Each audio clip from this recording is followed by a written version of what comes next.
Yo, people, what's going on? Back again with another Red Talk. Flawless. What you telling me, my bro? Yes, family. What you saying, man? I'm good. Everything blessed on your end. Yeah, man, I'm calm. I'm calm, bro. What you telling Yeah, me? yeah. I'm just enjoying the whole, Manchester United, man. Never a quiet summer. Never a quiet summer, man. We ain't even I signed hear nobody. it. We haven't signed the manager. We haven't sacked the manager, but yet we still in the news, man. So yeah, typical Manchester United crazy ass summer. So yeah, man. All good. You know what I'm saying? Minus 10 Ag still being there. All good, all good. Nah, I hear it, bro. Listen, I'm waiting for. Hey, guys, is the new Juventus kit out yet? It's not out yet, is it? Man, try to look for that online, bro. Man, trying to cop that, bruv. I'm telling you, Oh, bro. what does it look No, like? I've not seen it. I've not no, seen the it. last season's one is nice, innit? I can't lie with Okay. the gold trim, but bro, I ain't heard this season. Man, waiting to get this season's one, blood, because they got my guy Motta there now, blood. And what? Now they Ah, getting Martin, linked you're to done. Sancho, blood. What? Hey, bro, You're what? They done, getting yeah. linked to Sancho as well. Hey, bruv. Hey, listen, the football there is gonna be crazy if they end up with Jaden. I'll be real. I don't know if they can afford him though. Like I'm seeing all these guys linked to Jaden Sancho. I don't think they can afford to drop 40 million and pay his wages, bro. A lot of these men are broke, bro. The money's not in football like that no more.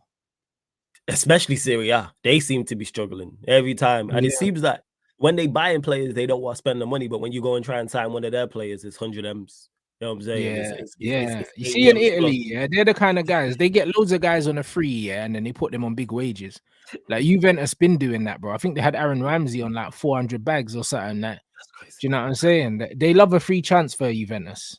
Do you know what I mean? Yeah, They love they one. do. So I'm not really sure if they get Douglas Luiz and Jaden Sancho. Yeah, they'll challenge for the league.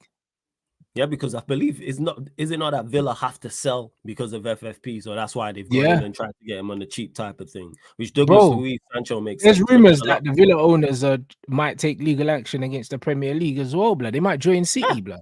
but they do. Yeah, Everyone's because teaming up.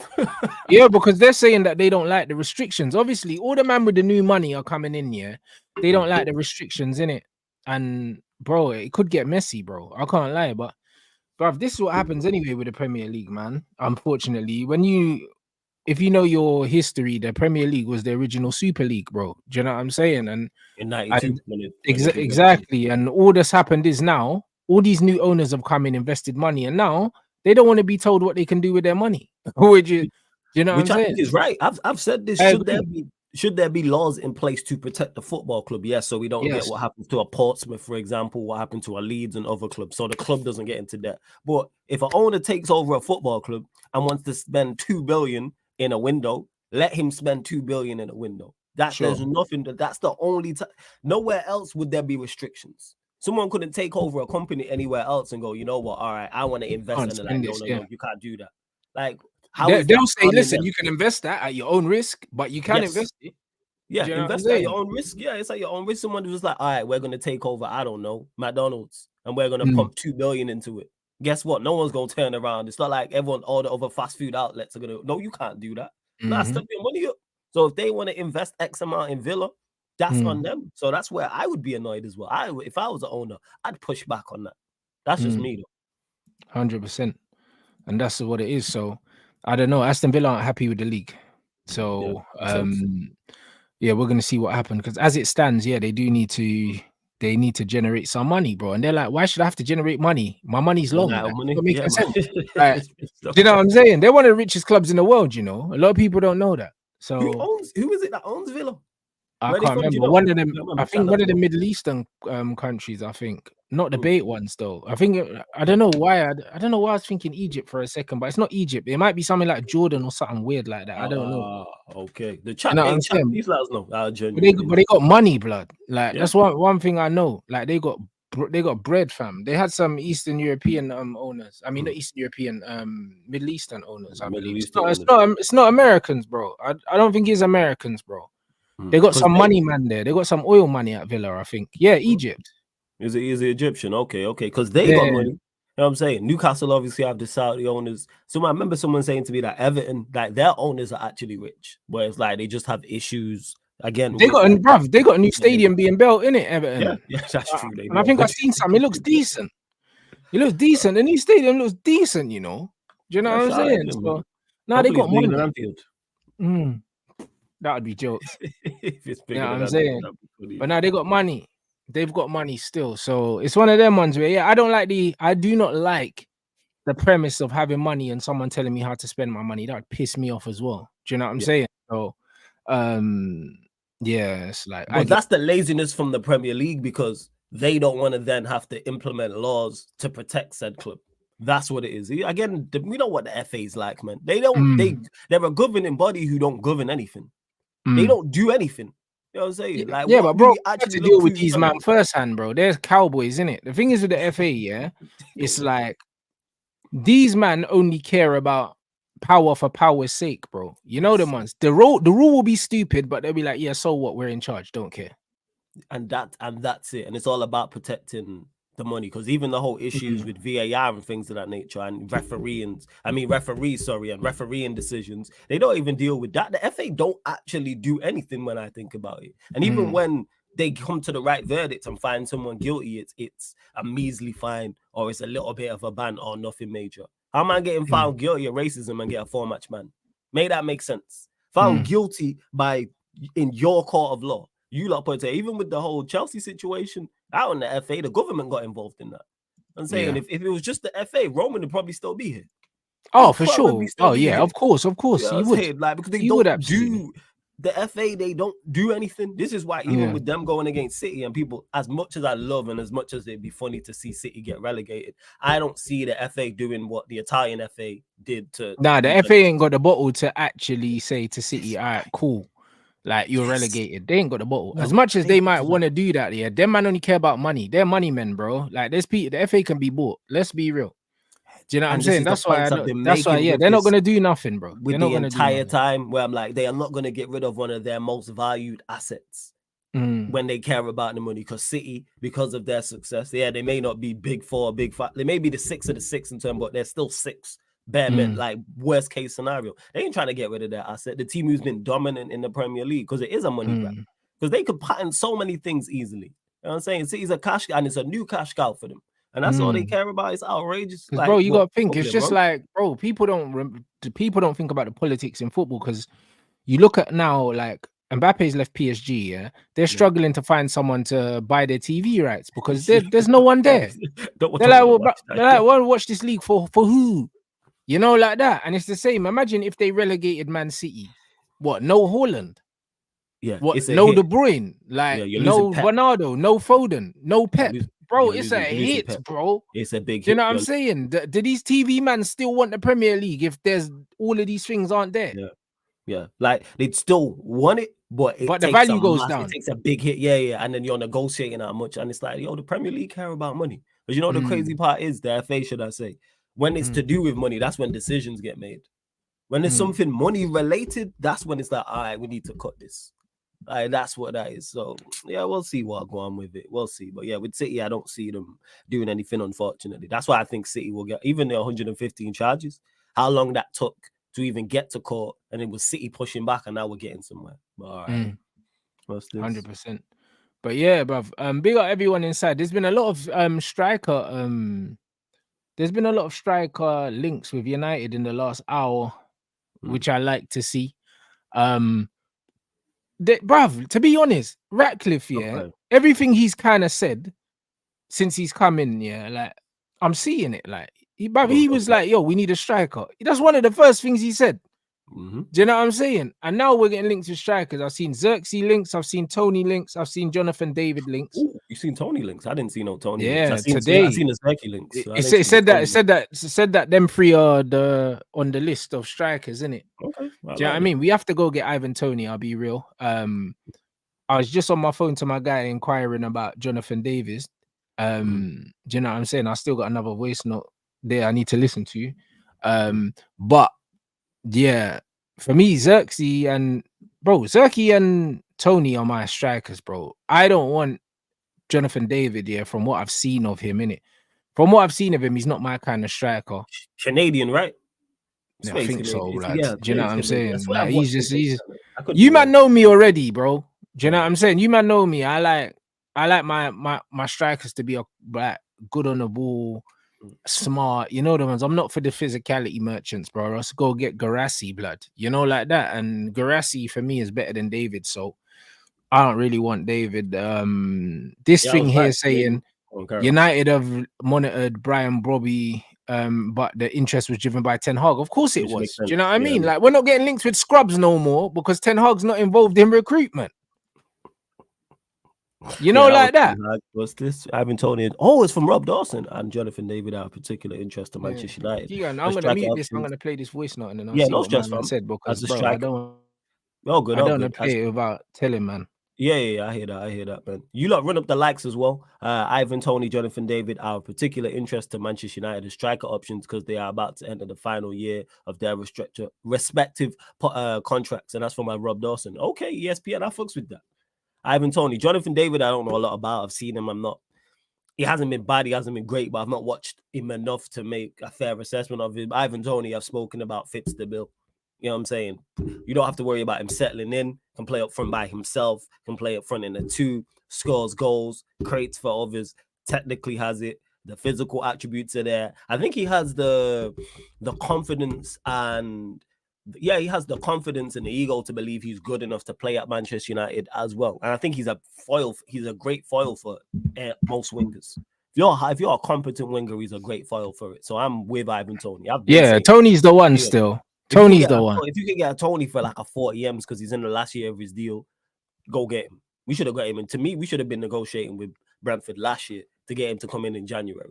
We should have got him then. But yeah, if it's Ivan Toney, love that. That's what I'm talking about. Jonathan David, bro. I think we need to go get Ivan Toney. I think ZIRKZEE's going to AC Milan, and even though that's not done, it sounds like it's advanced enough that if you. But then again, I say advanced, bro. He's got a release clause of 34 million. Like, it's not advanced, blood, because as soon as Man United put the money in, they're in the convo, you know, like that. So, like, with a release clause, it's not done until it's done. I'll be real. Like, that's how a release clause works, isn't it? So, it's one of them ones where, bro, I can't lie. ZIRKZEE is the better. Is probably the better all-round technician, yeah, but he don't have the physicality that Ivan Toney's got. And you got to understand that we're playing in the Premier League. So you need the physicality as well. So Toney's my number one, ZIRKZEE's my number two, and I have no number three, blood. If I had a number three, I'd probably go get Memphis. On a free. The thing is, with Højlund being there, he could be the number three. If you go get Ivan Toney, my group chat was talking about ZIRKZEE saying that he's in the right system, he's good. He plays as a 9, also plays as a false 9. I don't know a lot about him, but cool. If they're your two, no, you know what it is. You know what it is, bro. Like Højlund's just not good enough on the ball, blood. When I'm talking about that style of player, do you know what I'm saying? Højlund not good enough. So my first choice would be Ivan Toney. Do you know what I mean? My second choice would be ZIRKZEE, yeah, and my third choice would be someone like a Memphis. You could even argue that physically, like Memphis again is so well suited to the Premier League. Like we watched Memphis yesterday playing for the Netherlands, bro. He's so good with his back to goal. He's so good at linking play, yeah, and his movement off the ball as well. Like, do you know what I mean? He scored a good goal, and I think it got disallowed, but it's one of them ones where his movement and everything like that, bro. It's like that's what you need. That's what you need in the Prem. Window. If you got the physicality, then you're already halfway there, and especially in the Premier League because it's an athlete's game. Toney, I hear it. ZIRKZEE, I don't know a lot about, but my chat, like I say, my man them are saying, yo, he's a decent player. I don't know about Depay. I'm not sold on. I wasn't sold on Depay when he was here, and I'm not trying to see if he has a good World Cup, he will get a move because he's currently out of contract, right? He's currently out of contract. Yes, he is. Yeah. He's not got a club. But I wasn't sold on him when he's here. And I'm not sold, but man is saying ZIRKZEE's legit, but he's also coached by Martin saying to consider. Again, system. That's what's key. Because we can sit here and discuss names, which you will do, but if the system is in place, then profiles is going to reign supreme, which should reign supreme as well. So if we go get Toney, cool. If it is a ZIRKZEE or someone of that profile, but yeah, I've said this, go get Ivan Toney. That's your first choice right there.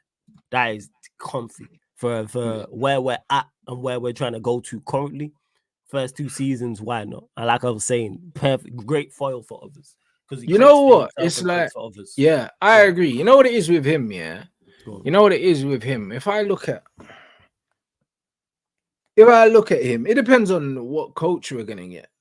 Do you know what I'm saying? It depends on what coach we're gonna get, bro. Because I'll be real. Like I said in the title, like how good is Thomas Frank? We've been linked with Frank here, and we've also been linked with the ZIRKZEE, obviously. Yeah, it would seem that it's between them two.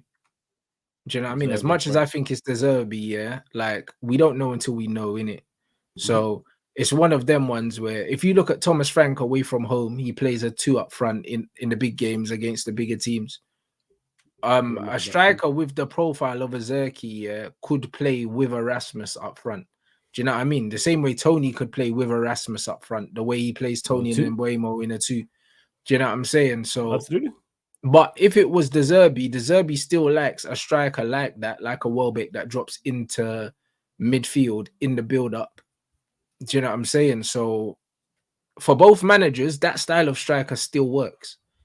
Do you get it? Yeah, I just don't see the point in getting a similar style to Rasmus. If they are going to stick with Rasmus and they're going to say, you know what, we're not looking to flog him in the next 2 windows, then you probably don't buy a striker of a similar profile. It's a waste of money.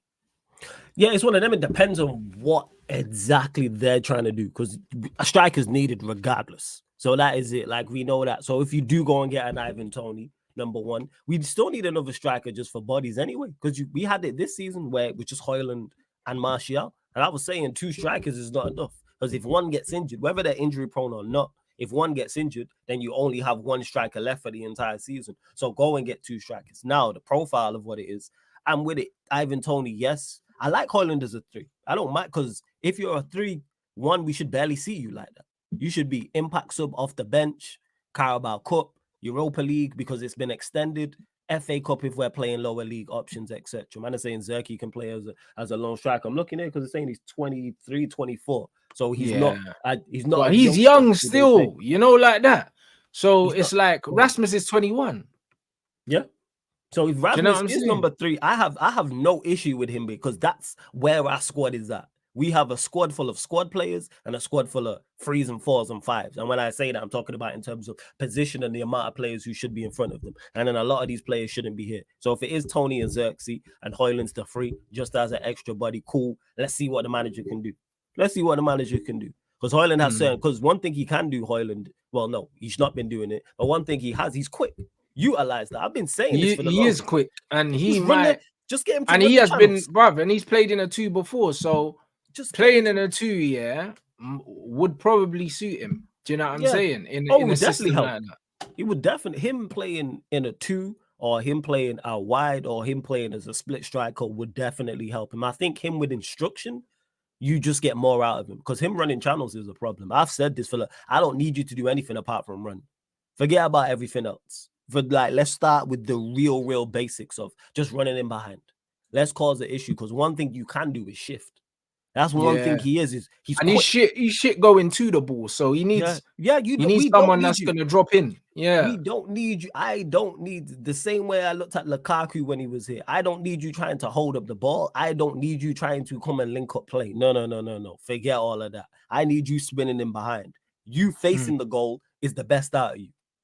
That's when we've seen him at his best, is him facing the goal, him 100%. Running down things, etc. Just go out there and be a tryhard. But again, this ties into what I'm saying about getting 2 strikers in front of him. I didn't realize. But this is why the Jonathan David thing doesn't make sense, because he's a similar profile to a Højlund. He's more of a tryhard. Do you know what I'm saying? He's more like a physicality guy, less than a technicality guy, and we don't need someone like that.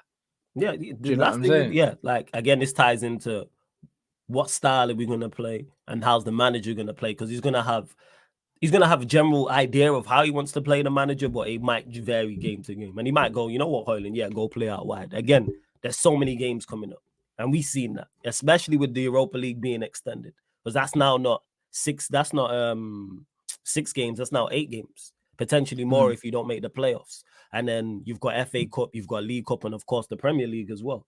So not only do we need the squad bolstered with quality, it needs to be bolstered with quantity as well. That's why I just have him there as a 3, and then just see how it goes. And then if he doesn't really play well, you cut your losses.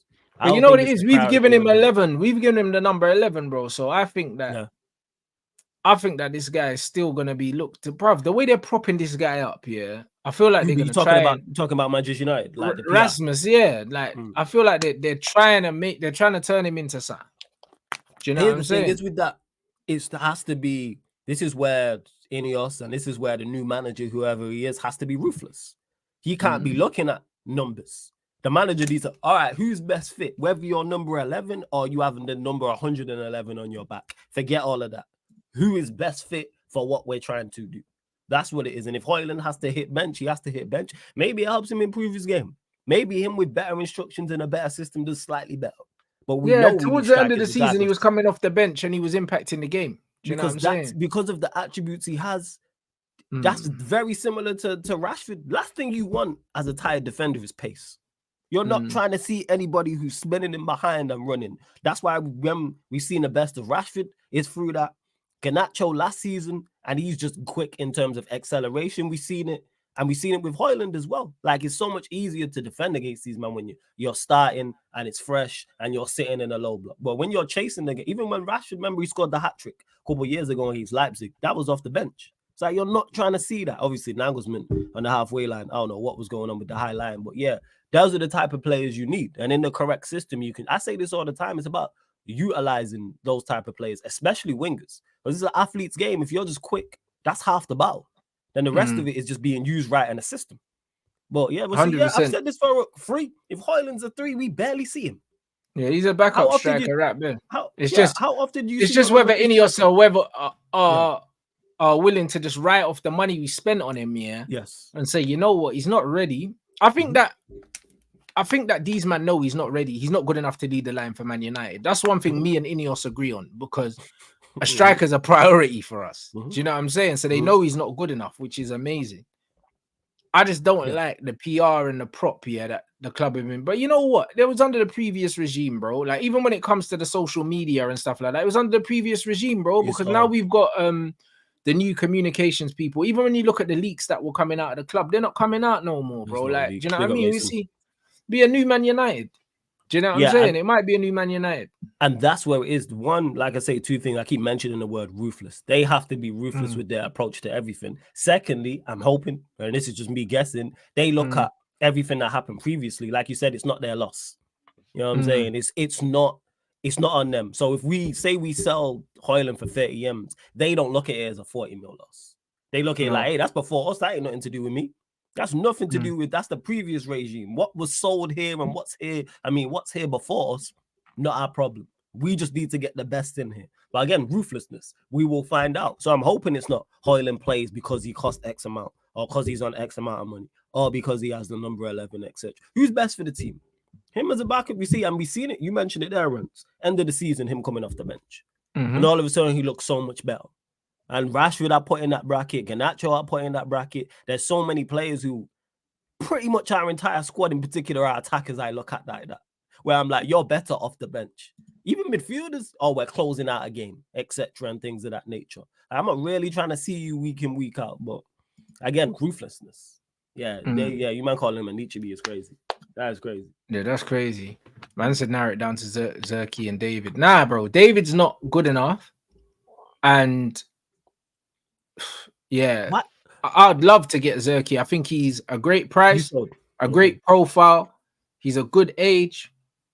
Yeah, he's 24. Right, he's 6'4". Yeah, bro. And he was at Bayern as well in the academy. So yeah, he was at Bayern. You know what I mean? So he's been at a big club. Yeah, he played for them 1920 and 2021. But then he went to Angela on loan in the 21-22 season, and then Bologna that past 2 seasons where he played 19 games, scored twice, and then 11 and 34. So yeah, I'm with it. Yeah, but here the thing is, Carty, with this, and this is something I said on Saeed's channel that I realized as I'm like talking to Manchester United fans about players. Once something gets the Manchester United stamp, a certain proportion of this fan base are going to back whatever it is, regardless. So no matter the manager, no matter the player, once it is stamped with the Manchester United badge, it's the best thing ever.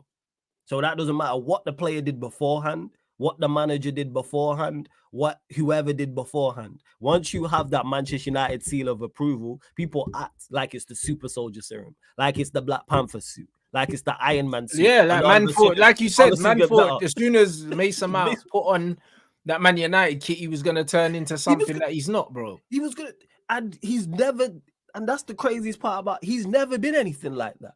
at his very best, he's been very good. The thing At is, his this very club best. never make players better. They always make them worse. Do you know what I mean? Like- So when you sign a player, assume that they're going to get worse when they come to Man United. Never Yeah. assume that they're going to get better, because this club has never improved a single player, bro. Yeah, If they weren't good before they got here, the weight of the badge will weigh them down. yes, because you're You know, under like so that. much more pressure to perform here. Like having an average performance elsewhere in the take out the big six, having an average performance elsewhere is not spoken about. Whereas you can score a goal here as a striker and still get criticized for your overperformance. We see it at other clubs. Look at Haaland. Haaland scores goals and still gets criticized, rightfully so, by the way, for his performance and what he adds to the team overall. Take Haaland and put him at Fulham, and he's scoring, say, half the goals he scored. And it's enough. Criticism. It's enough. Yeah. If he was getting 15 goals at Fulham, there's no conversation about his overall play. Even if his overall play was worse than it is at Manchester City right now, and he was bad. Yeah, for always you got to think of Mitchell, bro. When Mitchell was banging goals at Fulham, no one else went. Bro, man would just say Mitchell's banging goals. We didn't work and look and go, wow, is Mitchell good for the team? How Fulham playing, etc., etc. So it's like, yeah, that happened, and the Mason Mount thing proved it to me. I was like, because we didn't want him beforehand. It was all jokes, and we don't want him here. We get him, and it's like, all right, let's see how this goes. Why? I don't get why it's always at Manchester United when we sign it. What can we do for them? No. How about what they do for us? We are signing them to improve the team, not necessarily to improve. Yes, we want to improve you, but how about you help the team first? That don't happen in any other workplace whatsoever. When you go for an interview, that don't happen. They interview you to ask you what you can do to help them, not the other way around. But hey, I don't get it, man. People really get blinded by the United badge. They really, really do. But I wouldn't go over 50 M's for Tony. I agree with that. Bro, man said they want 50 million for Tony. I wouldn't go above that price. Bro, I don't think we would go above that price. I don't think we have to go above that price to get him. But Man United spent 60 million on Mason Mount in his final year. And I think we can all agree that Ivan Toney is light years ahead of Mason Mount. Yes, so I agree. Brentford could be looking at that and saying, yeah, well, boy, you set the precedent. This is the problem with Manchester United right now. We've set the precedent, that even in the last year of this contract here, we're willing to pay that kind of money. And number 9 should go at a premium, bro. They should. Because, do you know what I mean? I don't care what year it is. Number 9s are still number 9s. I know they're trying to rub out number 9s now in football, and they're donkeys now, and they don't have the same prestige that they used to have. But, bro, do you know what I'm saying? The era that I'm from here, number 9s cost money, innit? Yeah. You know, like that. And they're still supposed to be they're supposed to be the first name on the fucking team sheet, because they're meant to be your match winners, innit? They're meant to be the guys that you build your attack around. And someone like an Ivan Toney, you build your attack round a number 9 like him, bro, because he's him, bro. Do you know what I'm saying? So I'm not trying to hear no bullshit. Yeah, if they want 50, you give them 50. If they want 55, you give them 55. If they want 60, you give them 60. Yeah, I don't care. 60. Yeah, and that ties into what you said with us setting the precedent with a Mason Mount and other deals, because Manchester United tax is a thing. But you know why that's a thing? Because of Manchester United. Now it's on Ineos again, back to the word ruthless, to abolish that. Now we have to be willing to set a price and go, all right, we're not going above this. So whether it's Tony, ZIRKZEE, pick any player we've been linked with, people. All right, our price for this player is 50 M's. We're not going above it. We want 70. Be willing to walk away from the deal. Because if you man are going after profiles, name shouldn't be as important. It shouldn't be go and get me name player. Okay, we need this profile. And that's one thing in that list of 5 that I've seen, I hope is true, where it is profiles over names, in particular in a system game. If it was Mavericks and it was an individual thing, go get the best players. It's not that. So that's when, again, Ineos is on you, and it's not your fault, but you knew what you was getting yourself into taking over Manchester. We know Manchester United tax is a thing. So if we know, they know. And everybody knows in the footballing world. So it's on them to abolish it, but we'll see. That's it. So for me, when I'm looking at the situation, Ivan Toney, whatever he costs, go get him in it. And also, because that's a Man United signing, bro. Do you know what I'm saying? Like, a Man United signing is go and get the best strikers. You got the swagger. Go get the best strikers in the Premier League that don't play for us. That's what we do. Do you know what I mean? We done it with Louis Saha. This would be like a Louis Saha signing. Saha from Fulham.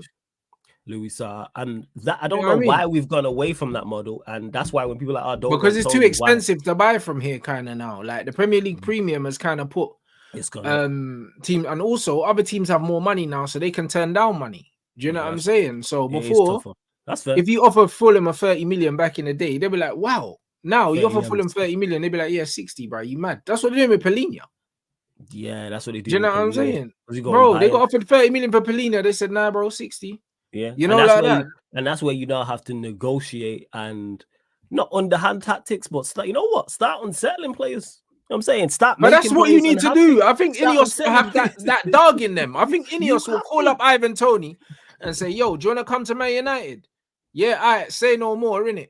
We're only willing to pay 45 million. Make up some noise if you need to make up some noise. Yeah, Bro, like, that's what they're on.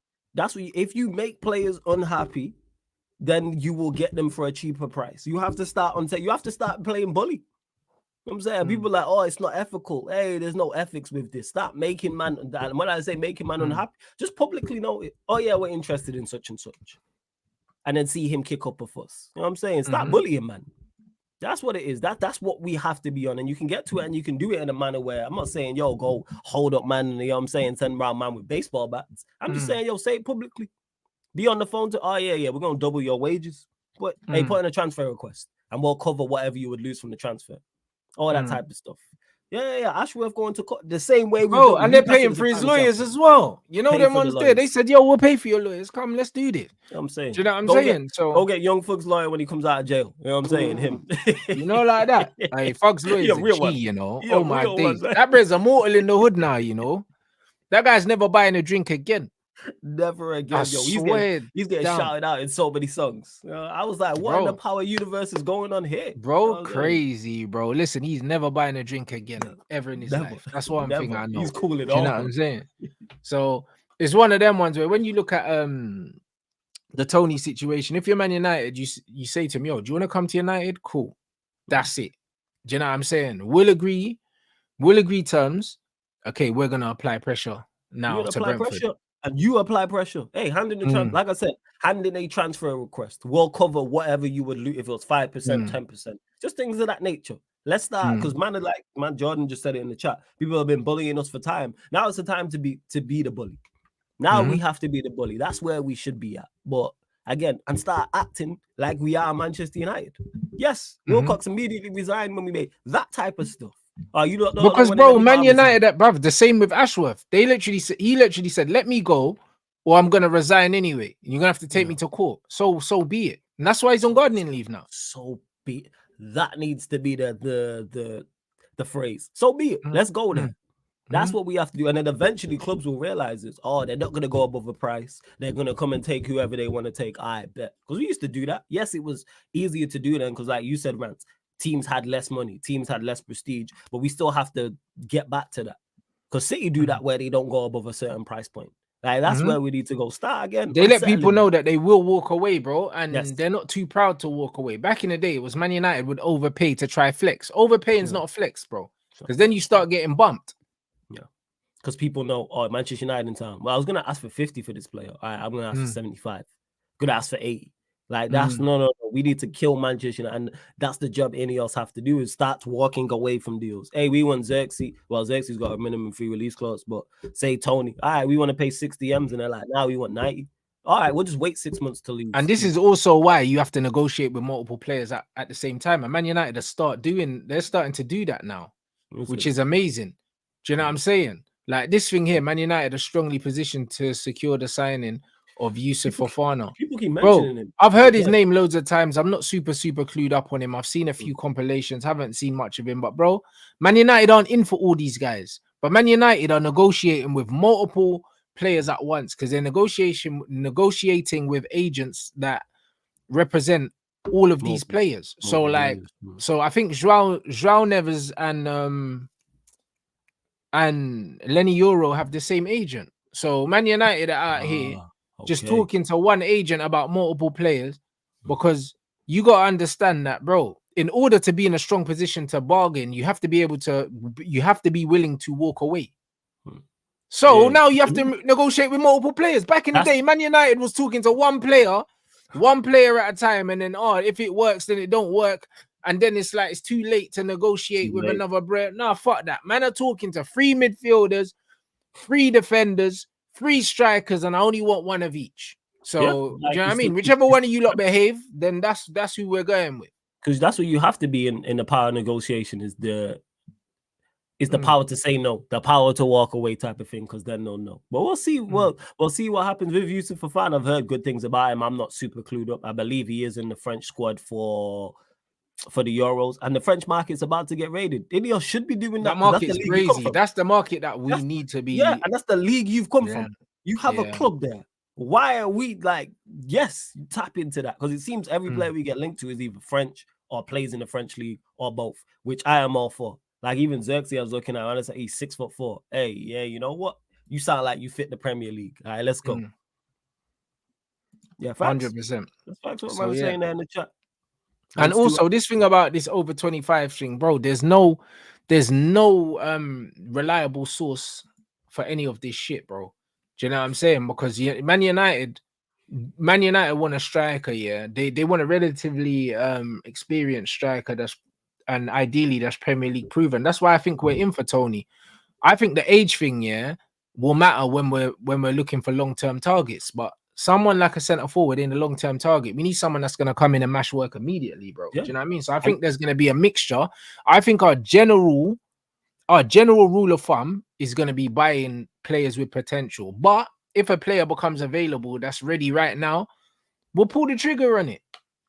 Yeah. No, and that's the vast majority of our positions is we need players to come in and mash works now.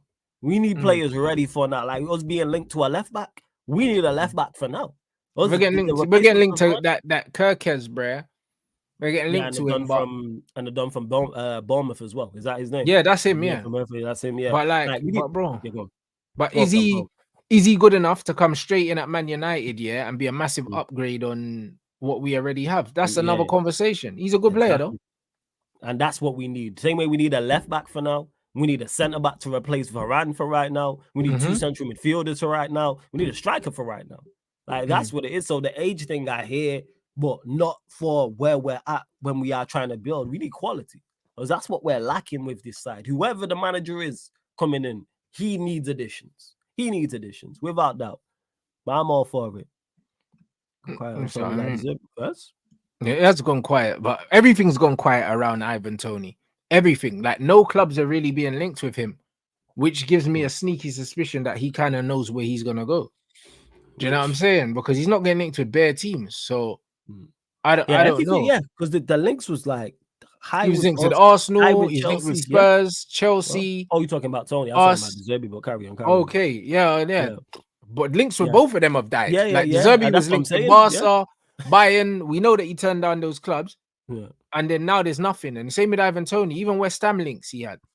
Yeah, because you mentioned it there, like no reliable sources saying it. And that's why it was so last night when Ornstein's one of the reliable guys, did the interview with Sky Sports and said, I've given up predicting what will happen. And I was having this the irony of that coming out, shout out to Troops. I was on back again talking about that. Because man was asking me about Southgate and others. And I was like, where's the reliable source that said it? I'm like, where are the reliable sources? Like, we can't just run with whatever social media. Journals can't print nothing. Newspapers can't print something. They have to print something. And a lot of the time, two things. One, people don't read the full article. And two, a lot of the time it's think pieces, which is cool from a journalist to do. But don't take it as gospel. For those that have seen Training Day right at the start when Denzel Washington sat in the cafe. And he's like, yo, why do I read this? He said it's 90% bullshit pointing at the newspaper where it entertains me. That's Twitter. That's it. That's social media. 90%. Most of these, Ornstein, who, like I said, is one of the guys we look to when he says certain says, I am predicting I don't know what's happening. He said, I'm tired of predicting what's going on because at the end of the day, it's just speculation. It's speculation. So then the Athletic don't count, who I was ironically talking about when I said they are a reliable source. And Head Honcho saying, I don't know what's going on. Nobody knows what's going on. There's a handful. You ain't lying, bro. Handful. This is a handful. And I've been trying to say that all these men is their man making educated guesses. Do you know what I'm saying? Do you know what I'm saying? And that's all they're doing. They're making educated guesses. They're just literally, they've got pieces to the puzzle, just like we've got pieces, and they're just putting them together. And that's how they got Southgate. Yeah. That's how they got to Southgate. That's how they got Southgate. Easily sat down and done that. Oh, English. Maybe they're waiting for Southgate because they ain't appointed no one. That's what I mean. And Ashworth used to work at the FA. Oh, Easy whatever, to do. man. That's Do easy you know to what I mean? that's easy to do. We could easily say, oh well, maybe United are interested in Zidane. He's just waiting to see how Deschamps does at the World Cup with France and see if that job don't become available. Manchester United, they're gonna go in for him. See how easy that is to put together, people. That's Bro, but even complete Vieira nonsense. was like, bro, listen, we don't even know if Deschamps leaving. You know the ones. Vieira, when they asked him about Zidane, they said, listen, bro, them man, bruv, they've been saying Deschamps been gone for the last 6 years. Yeah, You know what I mean? You ain't going nowhere. He's in a cushy job. But I'm just You know pointing what I out, mean? I could easily make that up. He's the and say that, Southgate of and the sounds French. plausible. He's the Southgate of the French FA, bro. Like he's in bed with these men, bro. He's part of the fabric. He's not going nowhere. And all that, and look at all the talent that's coming through from France. He ain't going nowhere. Why? Why would you leave? If I'm Deschamps, why? I work once every 2 years, like really, because qualifiers ain't really much. And I have one of the best teams with some of the best players in the world. Why would I leave? Where is Deschamps going? To go club management? Nah. I'm staying there. Look at all we just mentioned about France and all the talent that's coming. Why are you going to leave? And there's going to be more.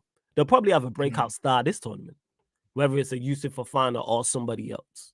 Like, that's France for you. Yeah, Trigger, I just prefer a quality centre back. But yes, we do need someone of a certain experience. You know what it is, yeah? We've been linked with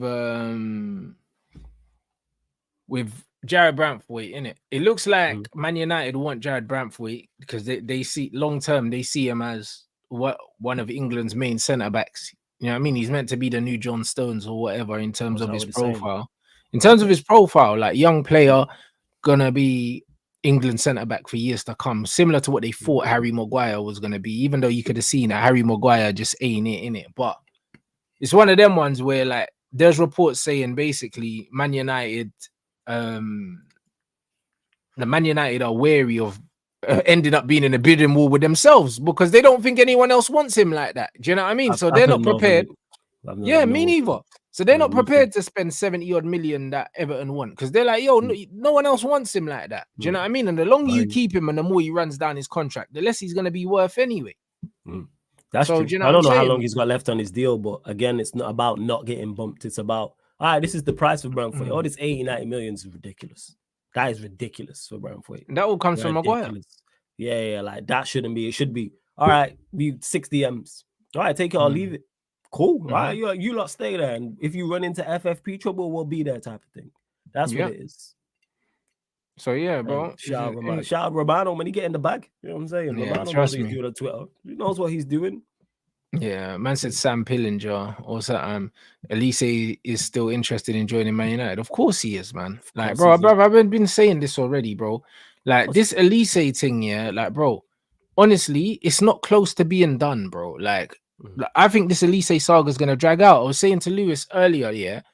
If we don't get Elise, it's because ultimately we're not willing to do what it takes to get him. But I believe we want him, and I believe he wants to come to us as well, bro. Like Chelsea will always be an option because they're in London, his brother plays there, and they've got money, but they're not his first choice, bro. They're not his first choice. And I think Chelsea know that, which is why the reports for him to Chelsea are so loud, bro. So like, why have they not just paid the release clause? That's what I don't get. He has a release clause, paid a release clause, but then I think it was Leah Lewis was telling me this, that they're looking at other Chelsea fans are now saying, oh, Chelsea want to pay in installments rather than just pay the money. They're saying that they want to try and work out a way to pay it over time and stuff like that. But bro, I'll be real, like all that shit there to me, yeah. Like if there's a release clause and it's in there for a certain reason, then it's like, bro, pay the release clause. Like, bro, if he's the priority signing that they're saying he is for Chelsea, yeah, just pay the money in it. I don't believe he is a priority signing. I believe that the media are hyping these things up. I don't believe he's the priority signing for the window because we all know that Chelsea need a striker. So why would their priority striker be a right winger? Again, a lot of speculation. You said it, educated guesses, and that's what they're trying to make. Same way we be here trying to make educated guesses on just what we're seeing. But the Elise one is very strange. Like we're talking about ZIRKZEE as well. If a player has a release clause and the release clause isn't ridiculous, it's not 100. To me, Elise 34 million is light, that's bro. Light. 34 million for ZIRKZEE, 60 million for Elise. Because if Elise didn't have that release clause, I don't think you're getting him for that price. He's costing more. The conversation will be, so why not pay that? Because you're going to end up very strange. That's all I would say. Very, very strange that you want a player and won't pay 60 M's for him up front. And we know they have the money too. Oh, you got bread. Yeah, we know they got bread. We know they have the money too. That's why I honestly think that the media, a lot of the stuff that we're reading in the media, it's not factual, guys. Like from all angles, like a lot of it is speculation, and some of it is half truths. Do you know what I'm saying? That's what they are. They're not full truths, bro. Like I don't think that Chelsea have him as a priority. Why would they? Why would they, bro? They got about 5 right wingers, bro. They need a striker. They don't have one. They still got Lukaku on the books. Do you know what I mean? They've been playing Nicholas Jackson up front, and we all know that Chelsea can't challenge next season for top 4 with Jackson up top.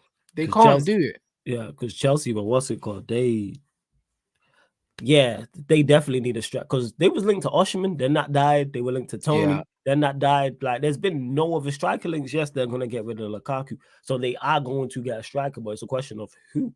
Who are you gonna go get? And Elise being interested in Manchester, yeah, of course, Elise would be interested in Manchester United. And of course, Manchester United being interested in Elise makes sense. He's a quality player. Yeah. Hey, Delaney, I have no idea. That is the big £1 million question. I don't know. Again, mere speculation. I think there's something going on upstairs. That's where I think it stems from. My thing is, I don't care as long as he goes, and I think he is going. Do you know what I'm saying? I think the Tuchel thing tells me that he is going, because why would you interview somebody for a job if that's your manager and that's your guy? So I believe he's gone, but I want him gone. I hear you, Delaney. Hey, I'm with that. I just think there's some pushback. Yeah, bro. I just think, bro, I'll be real. You see the kind of person I am, yeah. Go on. If he stays as manager, yeah, it will kill my whole enthusiasm for the whole of next season.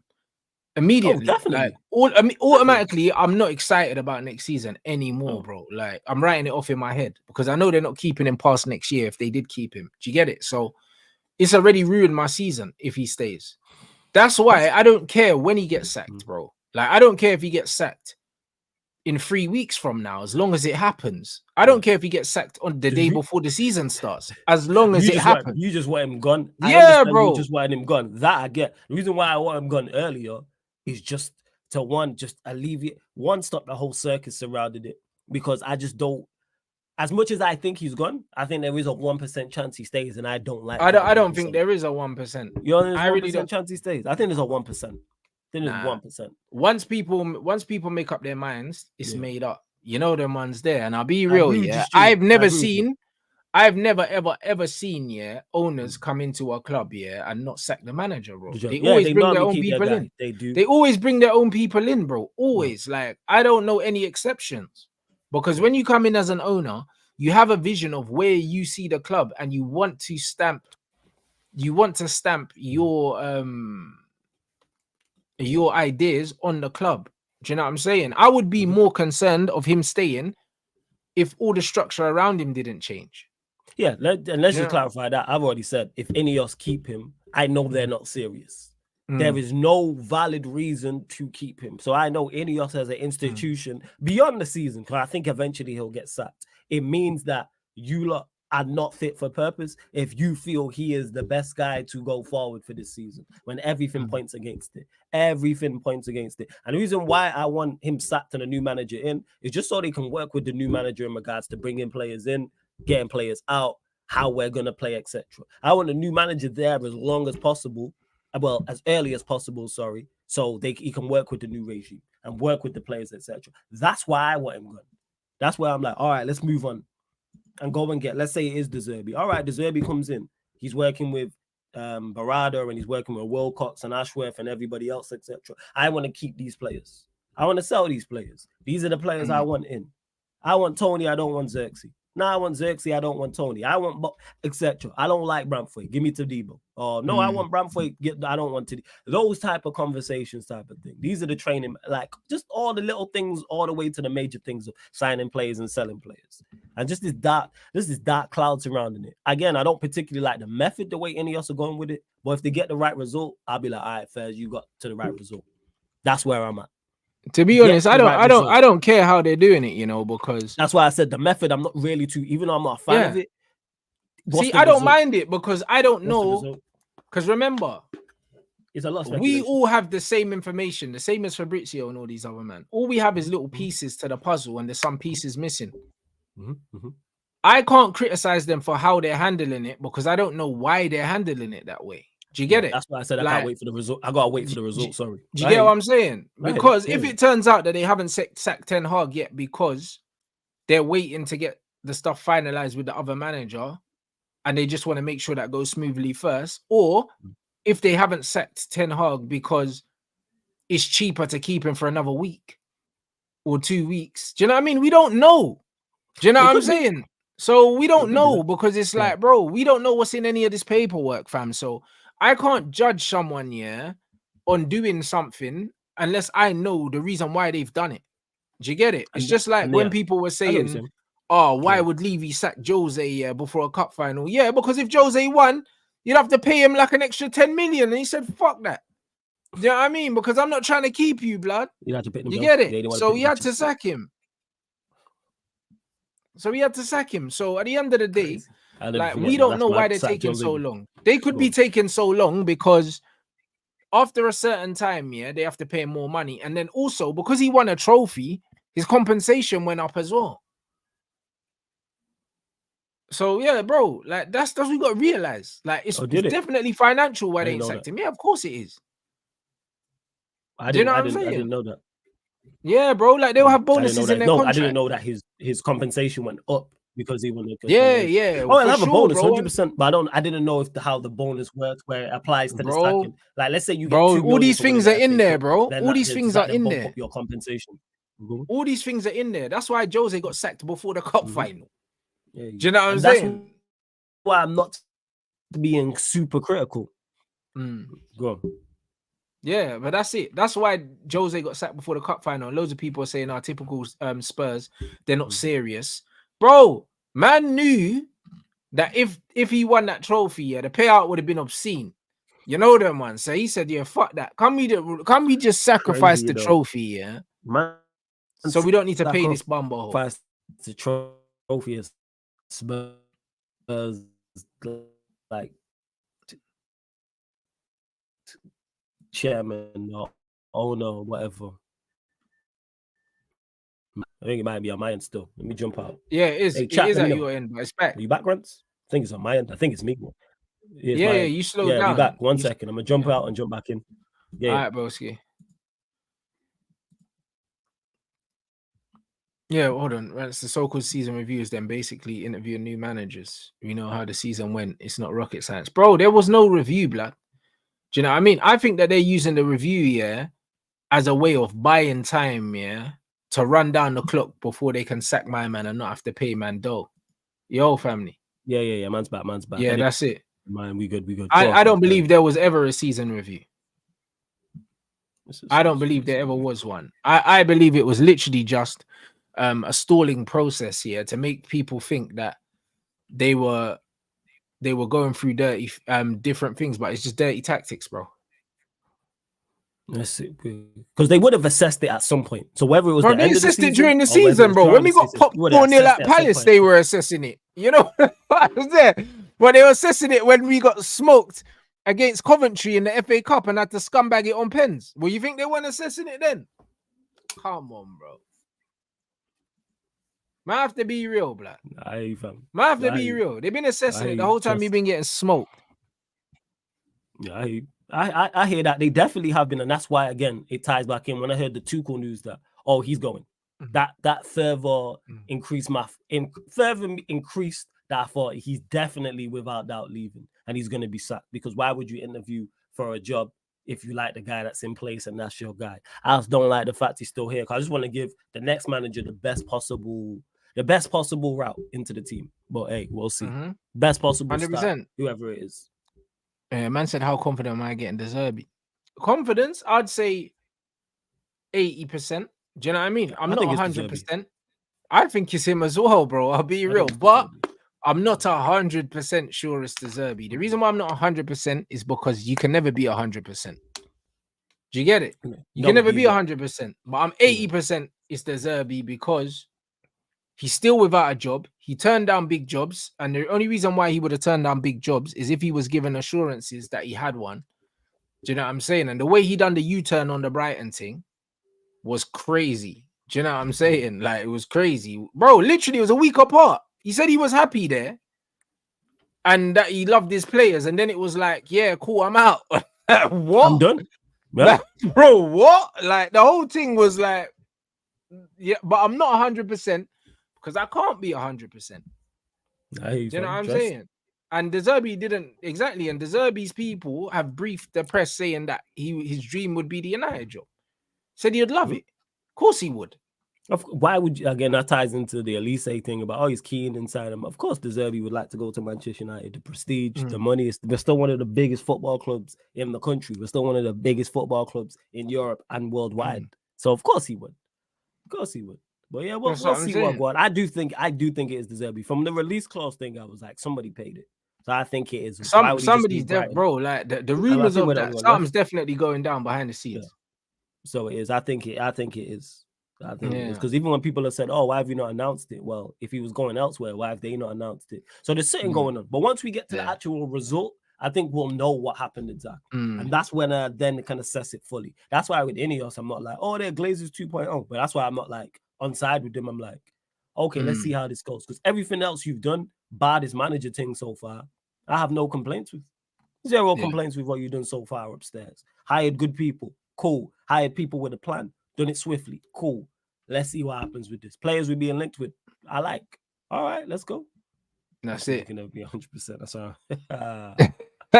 That's funny. And Tuchel wasn't their top choice because Tuchel already had another job, bro. You can tell that the Tuchel thing, they spoke to him because he was twerking for the job and he was available. So they said, all right, cool. I'll hear you out. And they heard him out. And then they heard him out. And then they said, no, thanks. Yeah, they heard him say, yeah, I can revive Mason Mount. All right, just cut the shit. I have to get the fuck out of here, man. Yeah, cut that shit. No, I'm saying, so to me, it's crazy. Like, my man said two things. Either ZIRKZEE signing for United or he's taking the City job. To me, he's not taking the City job. Also, I don't think next season's Pep's last season. Like, I don't think it is, bro. Do you know what I'm saying? Like, there's rumors, but bro, didn't he just sign a new deal like last season or something? Yeah, with Pep, I think he's got 2 years left. I could be wrong on that. I think so. I think he just signed a new deal like last season. With Pep, I have no idea. Pep will stay as long as he feels like it. And when Pep's ready to leave, he won't tell us. He'll just go out like Sir Alex Ferguson and just tell man at the end of the season, yeah, cool, I'm done. He's not going to let man know ahead of time. And we don't have an idea. He never talks about like from a successful standpoint. So if I do this, then I'll leave. Like for instance, I think if they would have won another treble this season just gone, then he's much more likely to leave in the next season. But it's like, what more else could you do? So I think success will play some form of part. But then again, what he wants to do and classes as success may be different from what I'm thinking in general consensus. So yeah. And also, if this was Pep's last season, why does ZIRKZEE need to sit out for a year, blood? Why can't he just manage for a year and then leave in a year? He would just, you know what man. So even the logic behind that don't make no sense because then man's not coaching actively for a year, so he's not. Man's a bit rusty. You know what man's taking a year out. He could stay at Brighton. He could have stayed at Brighton. But he could have just stayed at Brighton. Reason. He moved for a reason because it's not like he moved because he's going somewhere. Yeah, he didn't do the club thing. He didn't need a break. We wanted a break thing. Brother, come on, man. Do you know what I'm saying? What man talking about, bro? Like what? There's rumors that Pep might leave. So now you think he's leaving? Pep, until Pep says he's leaving, he ain't leaving. Because we thought Pep was leaving bare times. Yeah, Pep. Pep, like you said, I do agree with that. Pep will leave out the blue when he decides to. I don't think he'll 100%. He'll leave like Fergie did. Do you know what I mean? Man would just say, "All right, cool. This is me, you man. Safe, squad man gone." Like, that's it. He'll tell them behind the scenes when he's leaving, but we won't know. Yeah, I could see that happening. No, that's fair. That's fair. I hear that. And that's it. Like, obviously, we've been linked to Thomas Frank here. The overwhelming narrative around Thomas Frank is he ain't good enough, innit? You know the ones, and they're comparing the football that he's playing at Brentford to what they think his ceiling is, which I don't agree with. You know, like that. Because you're saying in terms of the quality of the players he has there. Do you think he'll play? If he was at United, he'd attempt to play better football as well. It's not just attempt to play better football. When you've got better players, you play better football. You know, like that. Like that's just how football works. Yeah, depending on because I think people's issue with him, I could be lying here in regards to, is the style. because it is a little bit. It's not why people like ZIRKZEE is the complete. It's Thomas Frank's the complete opposite of. But again, with Thomas I'd like to Frank, cheer with him. yeah, but this is why I want to have this conversation. Yeah, what yeah, is his? What do you perceive his style to be? I think it's very, to me, it's pragmatic's too strong of a word, but it's very workmanlike, well drilled, well organized. We will go direct at times when needs. That sounds to be, like Eddie depending on Howe, who we're though. playing. Yeah, Yeah, that sounds Eddie similar Howe's to a little Eddie bit Howe. more. Eddie Howe is similar, but Eddie Howe is much more. Maybe with better players because he allows these players to express themselves. Because one thing Newcastle will do, Eddie Howe has the mindset. To me, it looks like, all right, forget defending like that. You score 3, we'll score 4. I think they were the 4th highest goal scorers. They were the 4th highest goal scorers in the league. But before the season started, no one looked at Newcastle and went, you have the 4th best attack in the league. But he'll sign certain players. Whereas, Thomas Frank is a little bit more counter-attack. It's a little bit more workmanlike. It's a little bit more defense. It's a little bit more rigid. That's what I would say with Thomas Frank. Tough to. No one really goes to, and again, someone gonna pop up in the chat, but you don't see Brentford and go, oh, they're easy touch. We gonna play Brentford. Oh hell yeah, bro! Listen, no one don't want to go play Brentford at Brentford, bro. Brentford away is tough. And that's the point I'm making. He has that Sean Dyche grit, toughness. Yeah, it's that grit. How I look at, which people don't want at Manchester United. So that's what it is. Yeah, with Thomas Frank, it's like I just look at it and go, underwhelming. That's what it would be if we signed him. I don't think he's a bad manager, but what has he done? At least with ZIRKZEE, you look at it and go, the football. You point to the football. That's the biggest plus point with him. You point to the football he plays and the football and the players he has and the results he's gotten. You point to that, whereas Thomas Frank is just very underwhelming. And it seemed very, very lazy. That's how I look at Thomas Frank if we to sign him. Go La Liga, go to League On, and get a manager from there. I'm saying who's been competent. Like it seems Thomas Frank, they've looked at and go, all right, who's been in the Premier League and has done a decent job at a decent level? Why would you go and get somebody that's been competent in another league before giving a chance to someone that's been competent in this league? Because I don't think has he been. Because he's just been. Bro, they've smoked all the big teams, bro, since he's been there. Like he's beat Arsenal, he's beat City. He's beat United, and bro, he smoked us 4-0. He has smoked. He's beat everyone. He's beat Chelsea. I won't class him as competent. He's just been decent at Brentford. I don't think he's been decent, bro. I think he's been decent. He's decent. He's just been decent. The 4-0 that they slapped us with will haunt me for the rest of my life, Lord. They battered us, but ZIRKZEE at Brighton, they've also battered teams too. Exactly, and they're both good coaches. Yeah, Thomas Frank, I just see it as he's just okay. Whereas ZIRKZEE, I look at higher. I think he's okay. I don't look at him as competent. I think that he's okay, they are. Decent. I think ZIRKZEE, go on, and Frank are like Pep and Klopp. Their football's completely different, but they're both effective for what they're effective for, if that makes sense. I get what you're saying. I don't agree with that. I don't think Frank is on the level of. I don't think Frank's on the level of ZIRKZEE where they're at with their football. I think ZIRKZEE's higher up on the chain. So the football ZIRKZEE. I agree. I think ZIRKZEE is a higher up manager. Yeah, you're right. So but I think Pep's above Klopp, as well. No. Pep is above. No. Pep is above Klopp, but that's much closer. Pep and Klopp is much closer to me than a ZIRKZEE and a Frank. I just think Frank. I don't think so.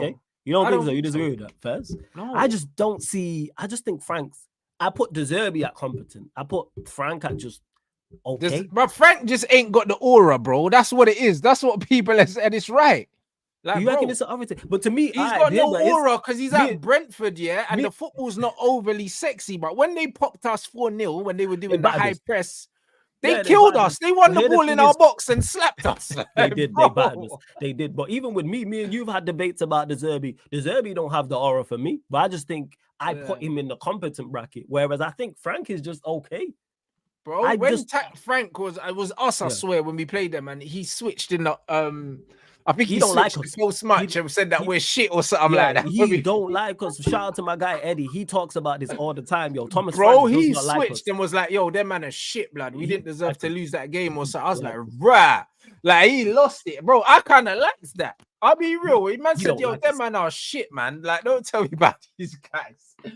Bro, I'll be real, I think that he's underrated, similar to Eddie Howe. Like I was a big fan of Eddie Howe as well. because these man, like, you could tell they're the students of the game, but because they don't have that swagger about them, it's like, man, Maybe that's why them. some people, like, because me personally, I'm not looking for the swagger from the man. I just look at it and I just think, because ZIRKZEE, me and you've had debates about that, and I'm critical of him. However, ZIRKZEE comes through with the Armani thing and all that, and he just looks fresh. He don't hit me with the aura. I look at ZIRKZEE and go, like, I'd accept you as an option. Well, it's like you wouldn't have been top of the list, but it's something I understand and get by. I'd just be underwhelmed by Frank. ZIRKZEE not underwhelmed. I wouldn't be underwhelmed. I'd be like, okay. Whereas ZIRKZEE, I look at and go, you're okay. Like, that's it. I don't see ZIRKZEE. I can actually understand and see you doing something here. Frank, I'm like, nah. I don't. You know what it is? I just think that people need to give him more respect. I don't want him as our manager. Yeah, I want ZIRKZEE. You know, like that. That's what I want. But it's one of them ones where if man are telling me you're choosing between Frank and Ten Hag, I'm taking Thomas Frank all day. Oh, fam, I'm all taking day. There's people in my phone book. I'm taking over Ten Hag, legit. Nah, bro, I hear it. Like, legit. I hear it. And I know you because you know footballing people in the world. 100%. I know you have people in your phone book that you are taking over Ten Hag. 100%. That's without saying. A man are mentioning Emery here. Yeah, I'd say. Yeah, I'll go as far to say to that. Like, I look at Emery like a Frank, but Frank as being a levels below. That's what it is. I'd say I don't think he's levels below, but at the same time, he's definitely at least a level below, because ZIRKZEE is an elite manager, bro. He just hasn't been at an elite club. Trust me. Give this brother money, Give this brother money, and his football will look like something unbelievable. Like, even when you look at Pep Guardiola, cool, his football's, bro, man are watching him with Foden and all these men and saying it's boring. So imagine if he had Norwich. You know that? Do you get it?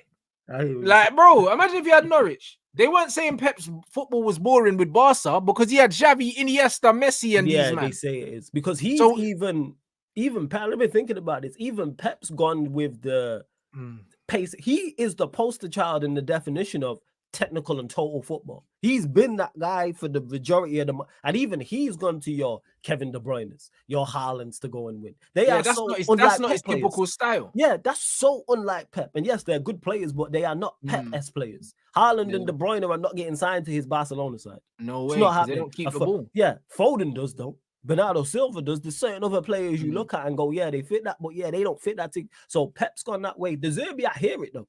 I could see ZIRKZEE being a success here. That's why I'm not totally against it. Whereas Frank, I'm just underwhelmed. I go, yeah, you're a tier below Emery. And I don't want Emery, but I look at Emery and go, you are good to a certain level. 110%.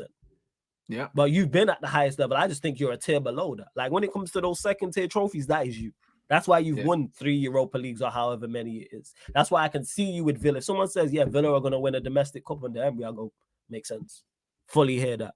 Someone goes, well, they can't drop out to the Europa League, but next time they're in the Europa League or in the Conference League, they can win that. I thought they'd win the Conference League this year. I hear it, but you know what it is? You know what what it is? A lot of people care about optics because there was a lot of Man United fans that were saying, cool, they'll take McKenna, but they're disrespecting Thomas Frank. Do you get it? And it's like Thomas Frank, is way better than McKenna, bruv. Like, what are we talking about? Thomas Frank got these man promoted, That's outrageous. And one thing I like about Thomas Frank, is that he's shown, that he can adapt his style of play depending on who he plays. Because Brentford playing in the Championship where they were one of the better teams, bro, they didn't play the way they play in the Premier League. When they were the protagonists in the Championship and they were on the front foot, they were scoring bare goals, bruv. Do you know what I'm saying? But then when you come to the Premier League, you have to adapt. Yeah, you have to adapt because you're playing against teams where you're the second best team on the pitch every week. So you've gone from being the main guys, whereas look at Company, for example. Went from being the best team on the pitch every week, to being the second best every week. He didn't adapt. He got relegated. Thomas Frank has come into a league where sometimes they play 4 at the back, sometimes they play 5, depending on who they're playing, because he understands, that he's got to get the result, blood. Do you get it? And he transitions between playing a deep block when he has to, and also high pressing. Yeah, They high I like pressed that. against us and fucked us 4-0. Like they were And they pressing the do that. life out of us. And I respect from him. So anyone saying that McKenna's better, Thomas Frank is much better than McKenna, because literally he's been successful in the Premier League. He's made Brentford a solid Premier League side, and people really underestimate that. I give full credit. If you come up from the Championship and you solidify yourself, because at the start of the season, we don't go Brentford relegation. Like, yes, they dropped off this season, but more so their best player was missing for the vast majority, and they still survived. And he came back and didn't even play that well. Shout out to my guy Jacob every single time. So that's how I look at it. He's good to a certain level. Yes, if you are trying to be a solid Premier League table, mid-table team, fully with it. Could he potentially do better with better players? Maybe. But I see it much more from a I think he definitely can do better with better players. Do I think that he United, like, he's the manager that I'd say, yo, if United go get him, he can win us trophies? I would. Why would I say that? Do you know what I mean? Because I don't know, cuz. Do you know, like that? I don't know. You can only get it off what you've seen and try and translate his. That's it. But he's a very competent manager, bro. Like, I'm saying, if Ten Hag can win trophies with this Man United team, so can Thomas Frank. Do you get me? And maybe so can United job is not as tough as we think. You know what I'm saying? Bro, it's not that tough. We got good players. This is what I've been saying the whole time. Maybe Only got to a European final at Man United. Bro, Moyes even got to a quarterfinals of the Champions League. This Man United job ain't that hard, bro. Like, with the players you've got, you're meant to get to cup finals, bro. What are we talking about? Moyes has made as many quarterfinal appearances as Arsenal in the last 5 years. It's mad. Yo, it's mad. Yo. Bro, listen to what I'm saying. Oli got second with Man United. Oli got second, yo. Bro. Yo, like, Mourinho won 2 trophies. Oli got second, bro. Them man are celebrating Arteta getting second. Oli got second. Oli got second, yo. Oli got second. Do you understand what I'm isn't as tough as we make out, man. Bro, maybe it's a fugazi job, bro. Like, bro, if you're just a competent manager, you can get top 4 by just being competent. Yeah, I've said this. A competent manager reaches top 4 this season. We finished 8 points off top 4 in our worst ever season. Bro, we were shit, and only 8 points. 8 points, that's it. Not 15, not 20, not 25. Like, I'm saying Frank or ZIRKZEE, yeah, with this man, with the Man United backing and the quality of players they have right now, top 4. I think they finished top 4. And that's more so not even credit to them, but more so the competition being that bad. Competition being no, but I get that. But what I'm saying is, like, we need to understand that before a lot of these managers became who they were, they never had the best jobs. Do you know what I'm saying? You look at Carlo and all these other men, these men were sacked places. Do you know what I'm saying? Like, he's the probably the best manager ever, yeah. This bro, you gotta know, like, Carlo ain't been sacked multiple times. Like, what are we talking about, bro? Do you know what I'm saying? Like, these things happen, bro. Like, man can't look at a manager where they're coaching, yeah, and say, yeah, cool, because he's at Brentford. Yeah, he's not Man United manager. Yeah. But then say Kieran McKenna from Ipswich that's manage Man United. And like, which one is it? You have to try and, like, we look at players and go, all right, how would and it's much easier to do with players because there's much less variable, there's less variables involved. So you can look at a player that plays for Brentford, Ivan Toney, and go, all right, you fit at Manchester United, you're a quality player. Whereas with Thomas Frank, it's much tougher to do because there's much variables of managing a football club as being a player. So it is, I try and, I said Carrick undefeated, you lot of jokes. So you have to try and look how manager translates to it. And ZIRKZEE, I see the translation much better than I do for a Thomas Frank. That's why ZIRKZEE, I can see that and go, no, you're not my first choice, but ZIRKZEE, all right. I agree. I agree, but you know what? I have to look at the nuances, from a situation like ZIRKZEE is my first choice for the Man United job, innit? Like, him and Mota would the 2 managers I wanted, innit? Oh, you want Mota? Okay, first. But the point is, the point is, when I look at Thomas Frank, the positives of anyone hiring a Thomas Frank is he seems like he's got a good relationship with his players. It seems like that. Do you know what I'm saying? He's tactically flexible. He can play on the front foot and the back foot because he can high press and he can deep block, and he's shown tactical flexibility. He has done that from playing 2 up front, 1 up front, 5 at the back, 4 at the back. Do you know what I mean? He's shown loads of different things. His communication with the press is calm, like the media. there's loads of different things, yeah, that he's shown. And when people talk about Brentford are route one and that, they're not always. When they play against the bigger teams, yeah, and they're playing more direct, yeah, when they're playing the two up front. But there's times where Brentford keep the ball and they bop it too. So it's one of them ones where, bro, if people wanted to build a project here where they wanted a manager to improve players and they wanted a hands-on coach, I can see why he's an option for some clubs, bro. Like, people are overlooking the fact that he promoted them and stabilized them in the Premier League, bro. But he done the same job that Eddie Howe done, bro. Do you know what I'm saying? And with Bournemouth, I don't know how. I think Eddie Howe done the same thing, got promoted, had a really good season with Bournemouth. Do you know what I mean? Obviously, they sell their players and they drop off. But if, for argument's sake, he's an Eddie Howe level manager, do you know what I mean? I'd say they're the same level, but bro, but Eddie Howe's good enough to manage Man United now. I think what it is that a lot of people don't respect, which is wrong, by the way, where if you're not at the highest level. That's why I said it. I respect I respect managers, who make teams a solidified Premier League side. That's very tough to do because most managers don't do it. Most managers who come up from the Championship, we don't see again. They fail. There's very few, and solidify it. And Brentford have been in the Premier League now a number of years. I give him credit for that. Same way Eddie Howe. What he did at Bournemouth, I thought was good. And then seeing him get the jump to Newcastle further solidified that. Oh, you're a good manager. Yeah. Further solidified that. The job he's done at Newcastle, I think he's done a good job. You know what I'm saying? From where they was at, they're battling relegation. I think he's a quality manager, especially with the FFP restrictions they've had and so on. And they lost Tonali. Bro, he's done a good job, bro. And they got screwed, yeah.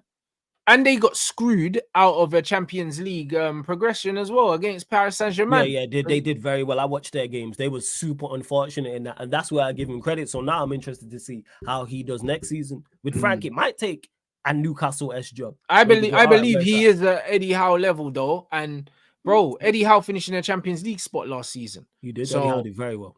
Do you know what I mean? Like my man said, if you're judging Frank, you can't judge him by his style of play at Brentford in the Premier League, bro. Judge him at how they played in the Championship. And in the Championship, they were raining goals. I think Ivan Toney scored a stupid amount of goals in the Championship for them, bro. Do you know what I'm saying? Like, so you have to judge him. You have to judge him when he's got one of the best squads in the league, how he plays football. All he's done is he's adapted to what he's got. So we can't look at him and say that. I give him credit for that. We should be praising him. I give him credit for that. Because the thing is, people criticize Company, yeah, for not changing his style of play, but then criticize Thomas Frank, yeah, for his style of play, yeah, but he's staying up, bro. Yeah, and that's why I give him credit for it. I give managers, if you are tactically flexible and you adapt and you don't just say, I'm going to play this way regardless, I rate that. I respect that. And that's why I give Thomas Frank solid manager. Solid manager. Bro, I'm saying, if the last two managers is down to him and ZIRKZEE, even though I think that the ZIRKZEE thing's done, I believe. Do you know what I'm saying? I ain't got no inside information. I just believe it's done. You get it? You know, ITK fam. Yeah, bro. Like, bro, ITKs don't exist. You know them ones there. Like, we just have people that we know. Just like I wanted to find out about Jonathan David, I can hit up some people in France and see what I go on for, man. That's it. I'm not an ITK. I just know people. Same way they know people, but they don't know shit, really. Like, we don't know. We could just ask questions and speculate. Yeah. That's all it is. The point is, yeah, I think Frank has been massively disrespected because he's at Brentford and he don't have an exotic name, bro. His name isn't Enzo Maresca, bro. It's not. Do you know what I'm saying? Yeah, because he's definitely done more than Enzo Maresca and done more than a McKenna. Anybody comparing him, he has, but Maresca's carried Pep's cones, though. Do you know what I'm saying? And that holds weight in football. Do you get Seems to be Pep disciples. That's what they're saying. And I'm not saying he's not a good coach, because I think Enzo Maresca is a good coach. But what I'm saying is, there's no proof that he's any better than Thomas Frank, because Thomas Frank already got promoted from that league. And he shouldn't have got, to me, Enzo Maresca. If I'm a Chelsea fan, I look at it and go, all right, I give him a chance. He got him. Enzo Maresca shouldn't have got the Chelsea job. There should be actual criteria to hit to get certain jobs. I don't think Enzo Maresca, you even managed in the top flight. Surely that's on the list. Surely, but this is what I'm saying. So, top flight. Surely that's on the list. If Enzo Maresca is good enough to manage Chelsea, and I believe he is a good enough coach, but he needs to be given a chance, then man can't look at Thomas Frank here and turn your nose up at him because he's done more than Maresca. he's done more than Arteta had done up to that point. He's done That's more than Kieran McKenna's done. Do He you know has what done I'm more than all saying? those three at that Do you point. know what I'm And I don't saying? think And any he's of them done. man should have got those jobs either. That's the craziest part. Even I though hear Arteta's it. worked out at Arsenal, it's like You're that's right. the And best you're not gonna do. Company is at Bayern Munich. He's done Yeah. more than Vincent Company. So that's how I'm just talking about on merit. This is not Yeah. this is That's not me merit. No, saying that's I fair. want him That's at fair. Man United. I'm just saying, yeah, that a lot of these conversations are not balanced, bro. Do you know what I'm saying? You can't say But fam, I you would know, take yeah. McKenna, he's got a high ceiling, but then say, yo, Frank's level is Brentford. The fuck does that mean? You're asking emotional football fans, and you know what it's like. You've been in this space longer than me to be balanced, fam, and look at things in a level-headed manner. Like, you know that's not the case. No way. Like, he's done more than all those managers you've said. And that's like I said, I don't think I wouldn't want any of those managers in, because there's certain criteria to me you should still hit. There's certain boxes you should tick. Just as simple, managing in a top flight. Don't even necessarily have to be the Premier League, but managed in a top flight. Somewhere in a top country in Europe should be top of the list. Basics. But it seems that the new owners in football is going in a different way, whereas managers with less credentials and less on their CV are getting big jobs. And to me, CV should still carry weight. They should still matter. There still should be something or multiple things on your CV depending on what you're looking for. That's why McKenna, Enzo Maresca, I was dead against both those two. What have they done to get the Manchester United job? Managed in the Championship and done well and got promoted. Now gets to you the United job. Really? Is that where we're at? That's the bar now to get to the club. It should be a prestigious thing getting the Manchester United job. 100%. So yeah, we'll see in it. But I just think football's changed right now. It's more about the recruitment team above than who the actual manager is. So you're gonna see it going away from big names and, do you know what I mean? And managers that stay places for a long time. It's gonna be an interchangeable thing now. Do you know what I'm saying? So I don't know. We just got to see where it's going. But all I'm saying is, yeah, man need to be, as much as it's very difficult for people because running agendas is what gets the most retweets on Twitter. And you know this.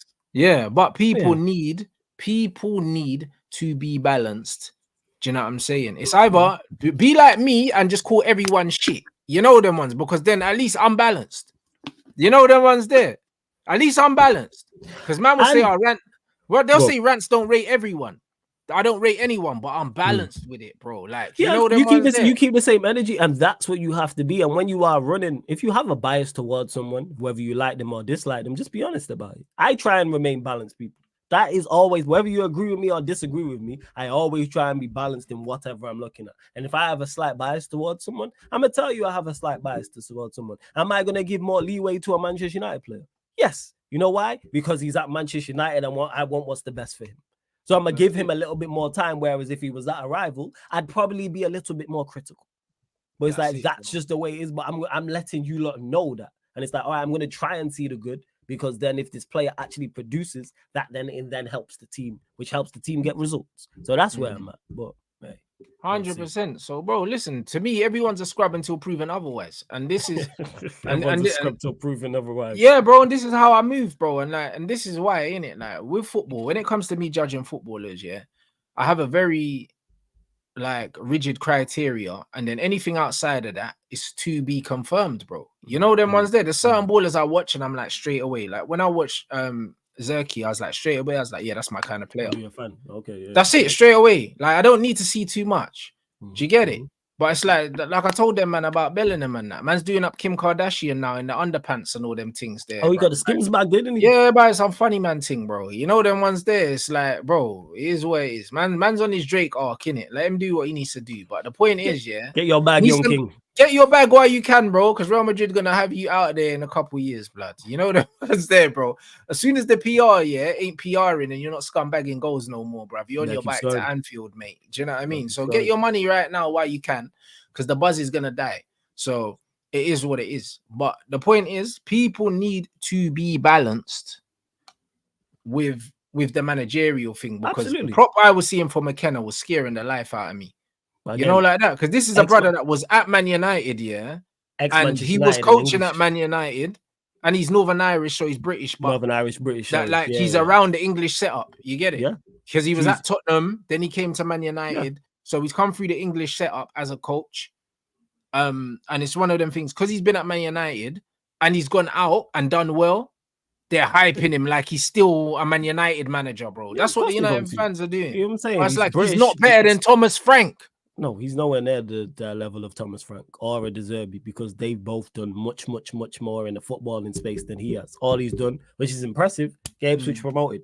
Props to you, definitely. But you've not done more than solidify a team in the Premier League. Now let's see how he does at Ipswich. Now, if 3-4 years from now he solidified Ipswich as a Premier League side, props to him. You know what I'm saying? Shout out Saeed as well, Shout man. out Saeed, man. Shout out Saeed. Saying?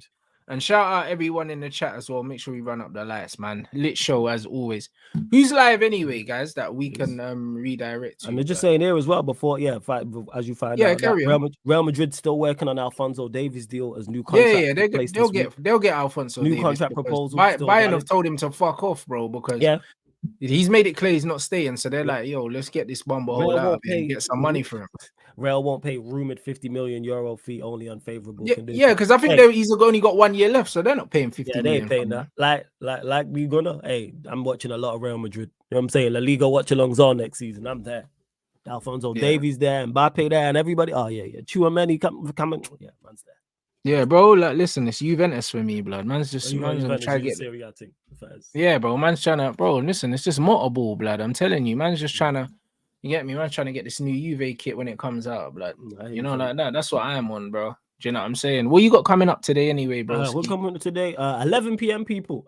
Sports Q&A is Euro 2024. So me and the rest of the man them will be discussing Euro 2024, doing our predictions as well on the simulator. So yeah, people, that's what we're going to be discussing. Over winner of the competition, overachiever, underachiever, etc., and just looking at all the countries and getting the thoughts of the chat as well. But big up for having me as always, Rants, man. Come on, big up to the chat as well. You lot real ones, man. Love to the chat. That's it. So yeah, I'm gonna redirect to Monts, innit? Yeah, man's got to go and record that Winners Talking podcast. That'll probably be out on the weekend then, guys. So I'll repost it when it's out. You get me?